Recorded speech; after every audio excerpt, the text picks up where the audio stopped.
ભરૂચના વાલિયાથી કંપનીમાંથી 1.27 કરોડ રૂપિયાની ચોરી, જર્મનીથી ઇમ્પોર્ટ કરાયેલા 117 કિલોગ્રામ ચાંદીની ચોરી, ગુજરાત ગાર્ડિયન લિમિટેડ કંપનીમાંથી 1.27 કરોડ રૂપિયાની ચોરી, 12 માર્ચના બુકાનીદારી 3 તસ્કરો કિંમતી ચાંદી ચોરી ગયા હતા. કોટેડ ગ્લાસ બનાવવા કંપનીએ ચાંદીનું કર્યું હતું ઇમ્પોર્ટ. સ્ટોક વેરિફિકેશનમાં ચોરીની ઘટના સામે આવતા ફરિયાદ નોંધાઈ.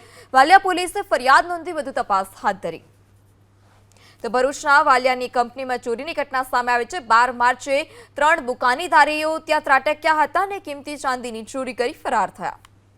1.27 કરોડ રૂપિયાની ચોરી, જર્મનીથી ઇમ્પોર્ટ કરાયેલા 117 કિલોગ્રામ ચાંદીની ચોરી, ગુજરાત ગાર્ડિયન લિમિટેડ કંપનીમાંથી 1.27 કરોડ રૂપિયાની ચોરી, 12 માર્ચના બુકાનીદારી 3 તસ્કરો કિંમતી ચાંદી ચોરી ગયા હતા. કોટેડ ગ્લાસ બનાવવા કંપનીએ ચાંદીનું કર્યું હતું ઇમ્પોર્ટ. સ્ટોક વેરિફિકેશનમાં ચોરીની ઘટના સામે આવતા ફરિયાદ નોંધાઈ. વાલિયા પોલીસે ફરિયાદ નોંધી વધુ તપાસ હાથ ધરી.